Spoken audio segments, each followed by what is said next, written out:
नमस्कार विद्यार्थी मित्रांनो, माझं नाव सुहास भिसे. स्वागत आहे तुमचं सर्वांचं प्रज्ञा करंट अफेअर्स मराठी या आपल्या मायबोली भाषेतील एज्युकेशनल यूट्यूब चॅनलमध्ये. विद्यार्थी मित्रांनो, आज आहे 6 मार्च 2026. आजच्या दिवसाचे जेवढेही चालू घडामोडीचे महत्त्वाचे टॉप प्रश्न बनत असतील ते सर्व प्रश्न आपण या व्हिडिओच्या माध्यमातून पाहणार आहोत. तरी सर्वप्रथम आपण जर नवीन असाल, पहिल्यांदा या चॅनलवरील व्हिडिओ पाहत असाल तर चॅनलला या ठिकाणी अवश्य सबस्क्राईब सुद्धा करून घेऊ शकता. ठीक आहे, चला तर मग आपण आजच्या व्हिडिओला सुरुवात करूया. त्या अगोदर कालच्या व्हिडिओमध्ये जो काही शेवटचा प्रश्न विचारला होता त्या प्रश्नाचं उत्तर जाणून घेऊया. काय होता प्रश्न? सॅटेलाइट इंटरनेट सेवा सुरू करणारे भारतातील पहिले राज्य कोणते आहे? तर बऱ्याच विद्यार्थी मित्रांनी अगदी योग्य उत्तर टाईप करून सांगितलं आहे. पर्याय क्रमांक बी, आपलं राज्य महाराष्ट्र राज्य हे या प्रश्नाचं योग्य उत्तर असणार आहे. तर महाराष्ट्र राज्य हे या ठिकाणी सॅटेलाइट इंटरनेट सेवा सुरू करणारं भारतातील पहिलं राज्य बनलेलं आहे. प्रश्न विचारला जाऊ शकतो, स्टार मार्क करून ठेवू शकता. क्लिअर? आता पाहूया विद्यार्थी मित्रांनो, प्रश्न क्रमांक पहिला. टोटल संपूर्ण व्हिडिओमध्ये 12 प्रश्न असतील. सुरुवातीपासून शेवटपर्यंत व्हिडिओ प्रामाणिकपणे पाहण्याचा प्रयत्न करा. एक एक प्रश्न महत्त्वाचा आहे, तुम्ही कोणत्याही परीक्षेची तयारी करा. प्रश्न क्रमांक पहिला काय आहे? कुनो राष्ट्रीय उद्यानामध्ये कोणत्या देशातून नवीन 9 चित्ते आणण्यात आलेले आहेत? प्रश्न क्रमांक पहिल्याचं योग्य उत्तर आहे पर्याय क्रमांक डी, बोत्सवाना नावाचे एक या ठिकाणी देश आहे, दक्षिण आफ्रिकेतील देश आहे. या देशातून 9 चित्ते आणण्यात आलेले आहेत कुनो राष्ट्रीय उद्यानातून. मला कमेंट करून सांगा, कुनो राष्ट्रीय उद्यान कोणत्या राज्यामध्ये स्थित आहे? तोपर्यंत आपण बोत्सवानाबद्दल एकदा चर्चा करूया. बोत्सवाना मी आत्ताच सांगितलं दक्षिण आफ्रिकेतील देश आहे. अध्यक्ष आहेत डुमा बोको, कॅपिटल आहे गॅबोरोन आणि चलन वापरलं जातं बोत्सवाना पुला. ठीक आहे, पुढचा प्रश्न, प्रश्न क्रमांक दुसरा. 2026च्या इराण युद्धादरम्यान श्रीलंकेच्या दक्षिण किनाऱ्याजवळील आंतरराष्ट्रीय पाण्यामध्ये युनायटेड स्टेट्स नेव्हीच्या पाणबुडीने कोणत्या जहाजाला या ठिकाणी बुडवलेलं आहे? 2 नंबरच्या प्रश्नाचं योग्य उत्तर आहे पर्याय क्रमांक सी, IRISDENA. काय? IRIS Dena. IRISDENA या जहाजाला युनायटेड नेट्स नेव्हीच्या पाणबुडीने या ठिकाणी बुडवलेले आहे. जहाजाचे नाव होते इरिस डेना. हल्ला करणारा देश होता युनायटेड स्टेट्स. या ठिकाणी ठिकाण पर्टिक्युलरली होतं श्रीलंकेच्या दक्षिणेकडील आंतरराष्ट्रीय पाण्यामध्ये आणि हल्ल्याची पद्धत होती टॉरपेडो हल्ला. बरोबर? ठीक आहे, या गोष्टी लक्षात ठेवायच्या आहेत. सध्या इराणचं या ठिकाणी युद्ध सुरू आहे इस्रायल आणि अमेरिकासोबत, त्याच्यामुळे हा प्रश्न या ठिकाणी या पाणबुडीचं नाव आणि या जहाजाचं नाव कदाचित विचारलं जाऊ शकतं. या ठिकाणी इराणचं जहाज होतं. इराणचे वर्तमानमधील अध्यक्ष आहेत मसूद पेजेशकियान. राजधानी आहे तेहरान. चलन वापरलं जातं इराणी रियाल. भाषा आहे पर्शियन. पुढचा प्रश्न, प्रश्न क्रमांक तिसरा. ऑपरेशन गजब लिल हक हे कोणत्या देशाने सुरू केलेले लष्करी ऑपरेशन आहे?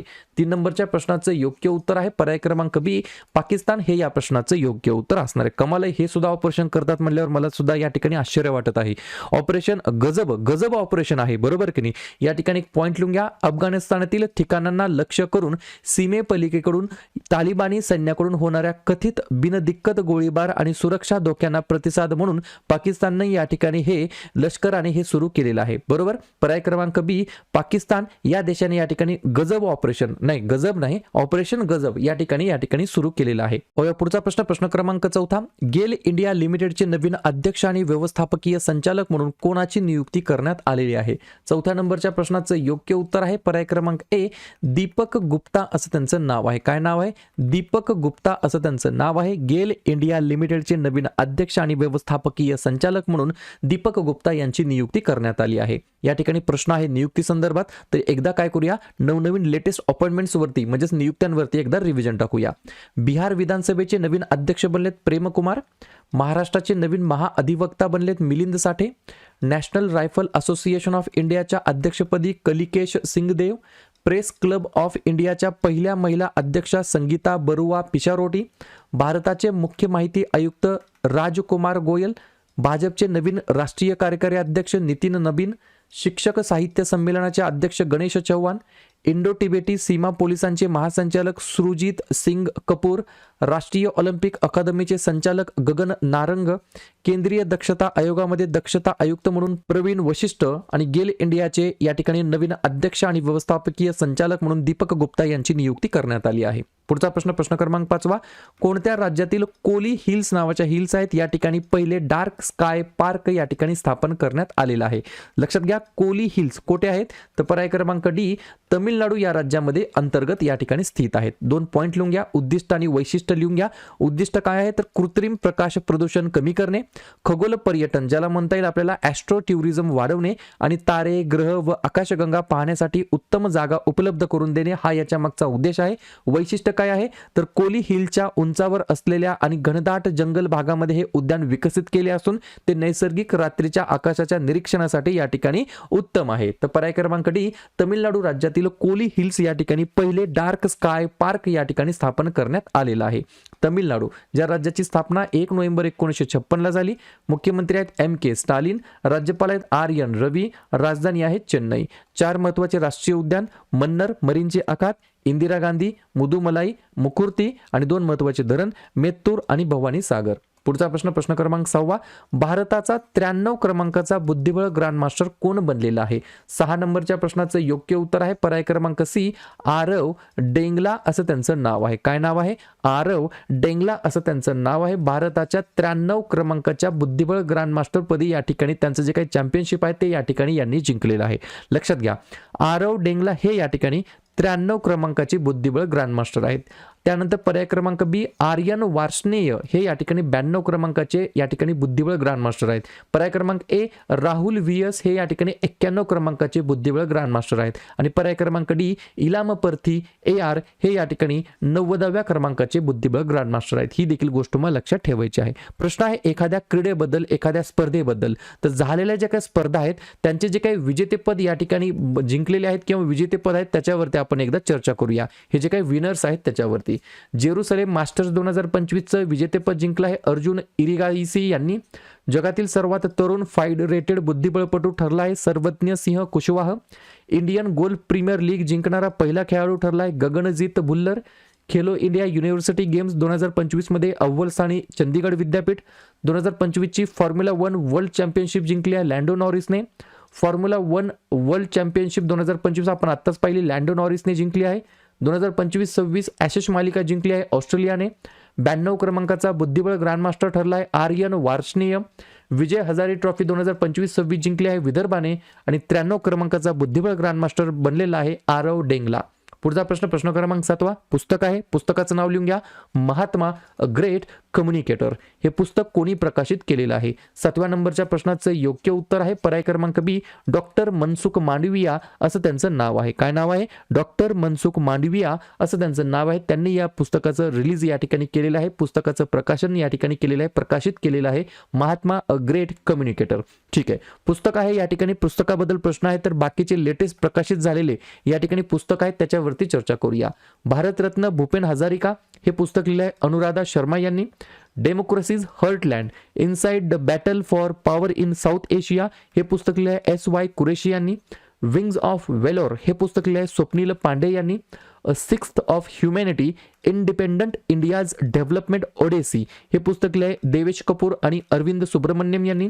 हिस्ट्री दॅट इंडिया इग्नोर्ड हे पुस्तक लिहिलं आहे प्रेम प्रकाश यांनी. अग्नि सरसुलो विकास सिंचना कमलम द्रौपदी मुर्मू या पुस्तकाचं लेखन केलेलं आहे यार्लागड्डा लक्ष्मी प्रसाद यांनी. सिंग डान्स अँड लीड हे पुस्तक लिहिले हिंडोल सेनगुप्ता यांनी. आणि महात्मा अ ग्रेट कम्युनिकेटर या पुस्तकाचं प्रकाशन या ठिकाणी केलेलं आहे डॉक्टर मनसुख मांडविया यांनी. ठीक आहे, पुढचा प्रश्न क्रमांक 8, 11वा रायसिना संवाद 11th क्रमांकाचा रायसिना डायलॉग 2026 कोठे आयोजित केला जाणार आहे? तर पर्याय क्रमांक ए, नवी दिल्ली या ठिकाणी आयोजित करण्यात येणार आहे. हा संवाद किंवा हे परिषद म्हटलं तरी काय हरकत नाही. क्लिअर? प्रश्न आहे एखाद्या परिषदेबद्दल, संवादाबद्दल या ठिकाणी समिट बद्दल. तर बाकीच्या नवनवीन झालेल्या आणि आयोजित करण्यात येणाऱ्या समिट्स वरती एकदा चर्चा करूया. सुजलाम भारत शिखर परिषद 2025 नवी दिल्लीमध्ये. पृथ्वी शिखर परिषद गांधीनगरमध्ये.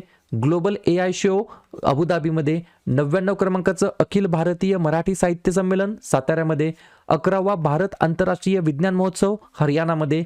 23वी भारत रशिया वार्षिक शिखर परिषद भारतामध्ये. WHO जागतिक पारंपरिक औषध शिखर परिषद भारतामध्ये. 14वे ऑलिम्पिक शिखर परिषद स्वित्झर्लंडमध्ये. आंतरराष्ट्रीय मसाला परिषद 2026 केरळमध्ये. आणि 11वी रायसिना संवाद 2026 नवी दिल्ली या ठिकाणी ऑर्गनाईज करण्यात आलेली आहे.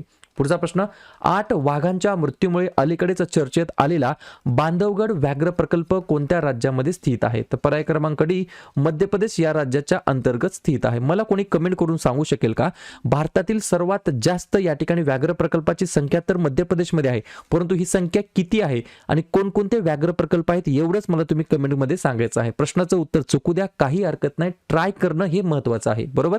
तर या ठिकाणी योग्य उत्तर आहे मध्य प्रदेश. मध्य प्रदेश बद्दल लगेच चर्चा करूया. पहा, तुमच्या समोरच मी या ठिकाणी उत्तर दिलं आहे. स्थापना आहे 1 नोव्हेंबर 1956. मुख्यमंत्री आहेत मोहन यादव. राज्यपाल आहेत मंगूबाई छगनभाई पटेल. राजधानी आहे भोपाळ. 8 महत्त्वाचे राष्ट्रीय उद्यान, बंधवगड, कान्हा, पेंच, संजय, सातपुरा, पन्ना, वनविहार आणि कुनो, आणि 4 महत्त्वाचे धरण, गांधीसागर, बनसागर, बारगी आणि बारणा.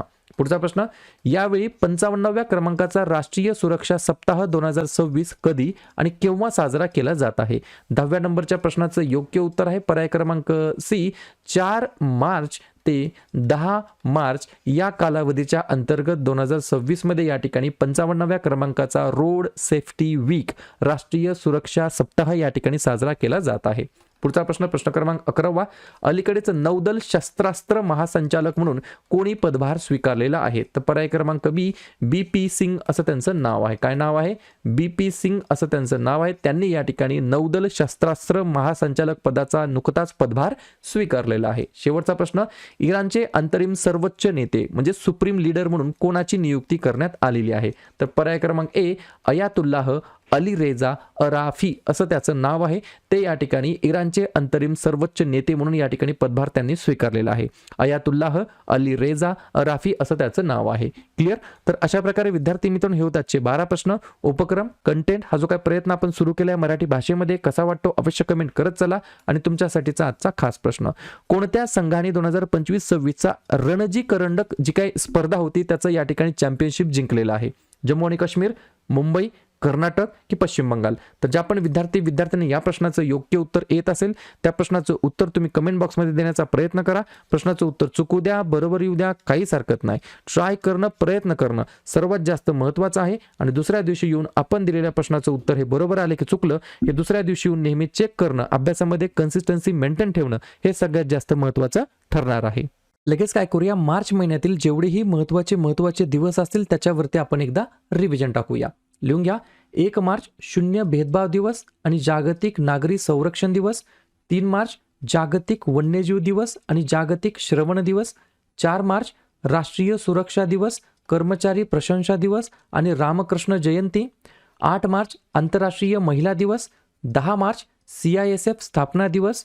मार्च महिन्यातील दुसऱ्या बुधवारी म्हणजे यावर्षी 11 मार्चला नो स्मोकिंग दिवस आहे. मार्च महिन्यातील दुसऱ्या गुरुवारी म्हणजे यावर्षी 12 मार्चला या ठिकाणी जागतिक किडनी दिवस आहे. 15 मार्च जागतिक ग्राहक हक्क दिवस. 16 मार्च राष्ट्रीय लसीकरण दिवस. 18 मार्च आयुध निर्माण दिवस भारतामध्ये आणि जागतिक झोपेचा दिवस. 20 मार्च जागतिक चिमणी दिवस आणि आनंदाचा आंतरराष्ट्रीय दिवस. 21 मार्च जागतिक वनीकरण दिवस आणि जागतिक कविता दिवस. 22 मार्च जागतिक जल दिवस. 23 मार्च जागतिक हवामान दिवस. 24 मार्च जागतिक क्षयरोग दिवस आणि 27 मार्च जागतिक रंगभूमी दिवस. क्लिअर? फेब्रुवारी महिन्यातील जेवढेही महत्त्वाचे दिवस असतील त्याच्यावरती एकदा चर्चा करूया. लिहून घ्या. 1 फेब्रुवारी भारतीय तटरक्षक दिवस. 2 फेब्रुवारी जागतिक पाणथळ दिवस. 4 फेब्रुवारी जागतिक कर्करोग दिवस. 7 फेब्रुवारी सुरक्षित इंटरनेट दिवस. 10 फेब्रुवारी राष्ट्रीय जंतनाशक दिवस. 11 फेब्रुवारी विज्ञानातील महिला आणि मुलींचा आंतरराष्ट्रीय दिवस. 12 फेब्रुवारी डार्विन दिवस आणि राष्ट्रीय उत्पादकता दिवस. 13 फेब्रुवारी जागतिक रेडिओ दिवस आणि सरोजिनी नायडू यांची जयंती. 19 फेब्रुवारी छत्रपती शिवाजी महाराज यांची जयंती तारखेनुसार. 20 फेब्रुवारी जागतिक सामाजिक न्याय दिवस. 21 फेब्रुवारी आंतरराष्ट्रीय मातृभाषा दिवस. 24 फेब्रुवारी केंद्रीय उत्पादन शुल्क दिवस. 27 फेब्रुवारी मराठी भाषा दिवस आणि जागतिक NGO दिवस आणि 28 फेब्रुवारी राष्ट्रीय विज्ञान दिवस आणि दुर्मिळ रोग दिवस. क्लिअर?